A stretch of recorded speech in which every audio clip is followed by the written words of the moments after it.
Amara thought she was clever. A cheap old house, abandoned for 50 years in the deep bush, was the perfect backdrop for her next documentary project. It was known locally as the Perpetual Dwelling, not because of any legend of eternal life, but because every family that moved in vanished, and the house simply stayed, forever waiting. Amara was alone. She had brought 3 cameras, a powerful light, and a bag full of cynicism. Her first mistake was talking to the elderly woman down the road, who only gave one profound word of warning: inchoate, unformed, just beginning. The evil in that house wasn't old. It was always new, always hungry. The air inside was thick and cold, smelling of forgotten dust and something metallic, like old blood. She set up her tripod in the parlor. The floorboards were rotten, sagging with an invisible weight. As the sun died outside, painting the broken windows a sickly orange, Amara started her piece to camera. She was just explaining the history, how the last family disappeared without taking even their supper, when she heard it. A whisper too close for comfort, right at her ear. It wasn't a word, it was just a raw sound, like someone trying to breathe through wet cloth. She spun around, the powerful light blinding her to the empty hallway. She grabbed her phone to check the time, 10:15 p.m. She told herself, "I've got the jump scare, I'm done." But when she reached the front door, the heavy iron bolt she'd easily slid back just hours ago was locked.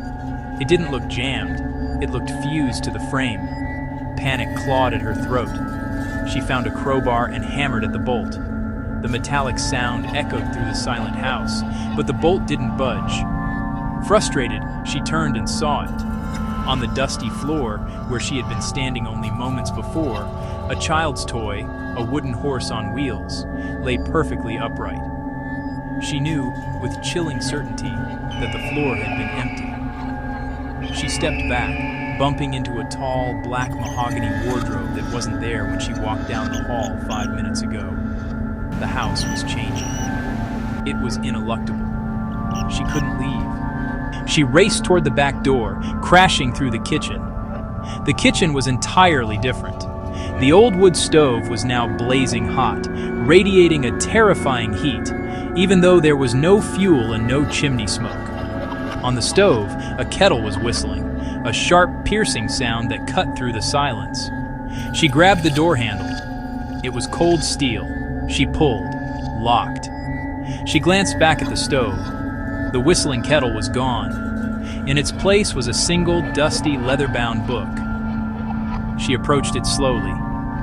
The title was etched into the leather, A Family Record. She opened it to the last page. In faded ink, she read the names of the last family to vanish. The Adebayo family, 1975. Then, just below it, in fresh, wet ink that was still glistening, was a single entry, Amara, 2025. She threw the book and ran back to the parlor, where her camera was still recording. Her light was gone. The room was now pitch black, save for a pale, spectral glow coming from the corner. In that corner, where the wooden toy horse had been, stood a little girl. She was silent, dressed in clothes 50 years too old, and she was watching Amara with eyes that held only the deep, bottomless sea. Amara couldn't scream. She reached for the camera, her only lifeline, but the little girl shook her head. No, the house was not done. The house always keeps its residents until they are no longer inchoate, until their fear and their very essence have been fully formed and consumed. The last thing Amara saw was her own reflection, fading on the dark glass of a window that wasn't there before, and then the sound of the house's heavy front door bolting shut. From the outside,